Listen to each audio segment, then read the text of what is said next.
Javier Baez's highly anticipated return to Wrigley Field. He was 0 for 4 with 4 strikeouts, including the game's final out.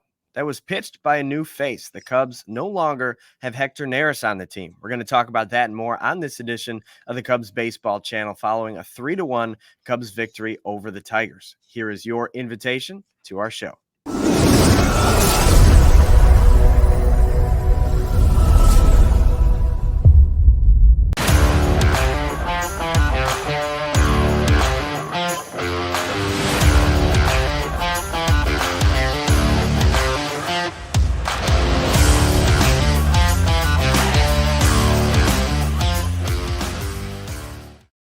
What do you say, everybody? Welcome to the Cubs Baseball Channel. My name's Anthony Pasquale. He is Mick Gillespie, and you can find him on Twitter at Broadcaster Mick. You can find me at ant_Pasquale3. And Mick, before we talk about Javier Baez and how he played, let's talk about before the game when the Cubs honored him and they gave him standing ovations for all of his at-bats.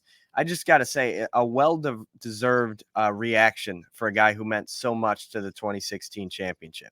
I love Javi. And I heard Jim Deshaies saying he's the most exciting player that he's broadcast or watched. And I feel the same way. When Javi was coming up and when he got to the major leagues, some of the stuff that he was capable of doing, the way that he performed in the games, the way that he was so clutch in the big moments, and him being such a key part of the World Series championship team, he means a lot, and it was cool to see that reaction. Even though I feel like we're kind of at the end of his career now,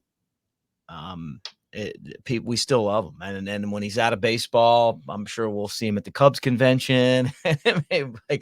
like when you see like Rhino or Andre Dawson, hanging around. I mean, I got a feeling that Javi will be one of those Cubs. Yeah, absolutely. The way he is beloved by fans is telling of just how much he meant to the city while he was here. Earned the nickname El Mago for good reason. He was a magician on the field. But yesterday wasn't his best game. 4 strikeouts in his return to Wrigley Field, including chasing a pitch out of the zone to end the ball game. Drop third strike. Miguel Amaya throws it over to Michael Busch, and the Cubs win the ball game 3-1. Obviously, Baez's return to Chicago was a big part of the storyline, went 0 for 4 with 4 strikeouts. But the bigger thing is the Cubs are still trying to make a push here, and they needed to win that ball game. Mm-hmm. Yeah, well, Javi's not the Javi that we used to know. I mean, he's just not a good baseball player anymore. I mean, it's just the bottom line. When he was able to walk, stay away from that middle away slider, which is kryptonite to him now, and to hit the ball the other way, he was a good hitter. And now it's like he's had some really bad at bats, and maybe part of that's emotions. But then when you look at, he's not even batting 200. And he's got 6 home runs and 30 something runs batted in. I mean, he's batting 9th. That's where you put your worst hitter. So it is what it is. But a good win for the Cubs. I still feel like there's a faint heartbeat with this team that they're probably, like they're not going to make the playoffs, but it'd be fun to see if they could make it interesting. And you got to win these games. Yeah, they're just not dead yet. Like that's the easiest way to put it. They have a chance to continue to keep winning ball games, and the only way to have those percentages go up is to keep winning ball games. And the Cubs did that yesterday.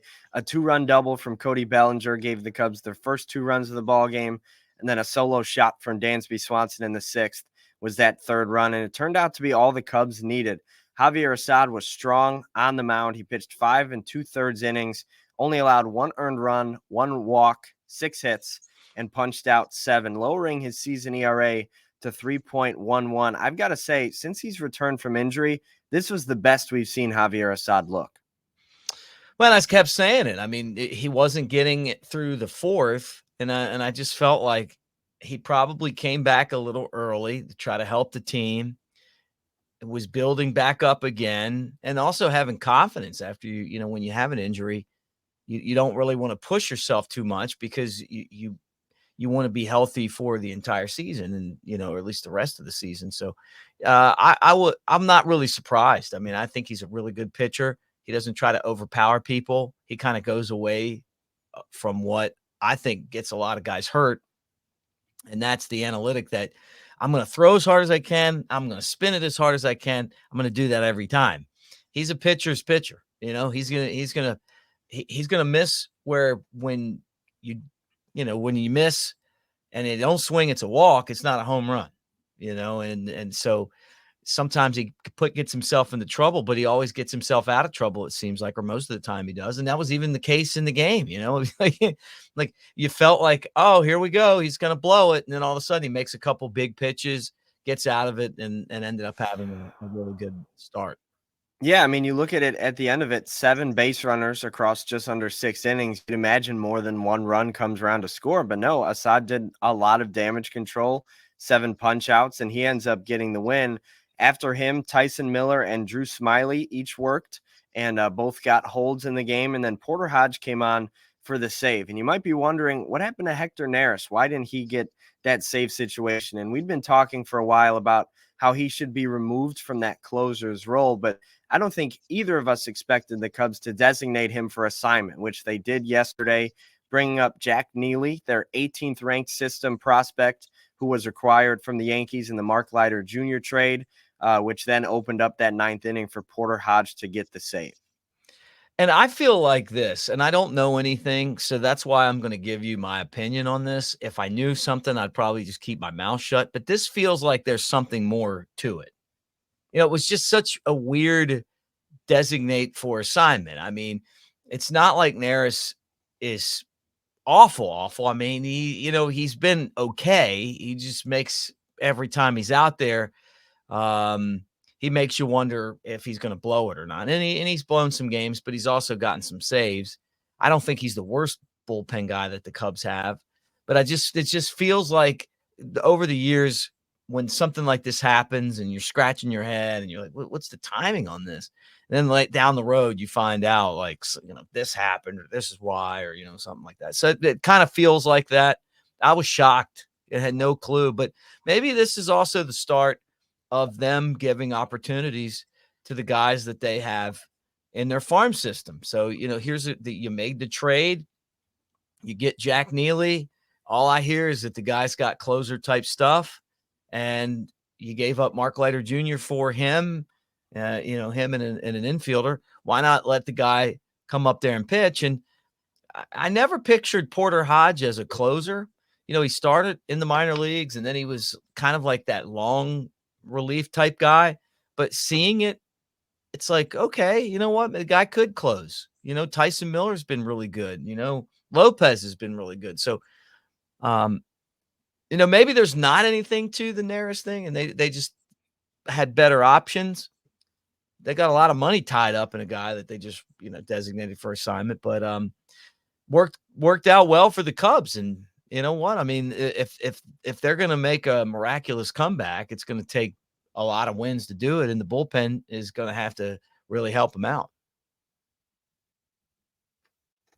So that's kind of where we are right now with this. So yeah, it was definitely interesting and surprising. Yeah, I thought like the natural progression would be for Neris to get bumped out of the closer role, somebody like Lopez or Miller to take over, and Neris to go to kind of lower leverage, like 6th or 7th inning type of outings, because I definitely think he still has value as a big league pitcher. Like, I don't think his career is going to be over.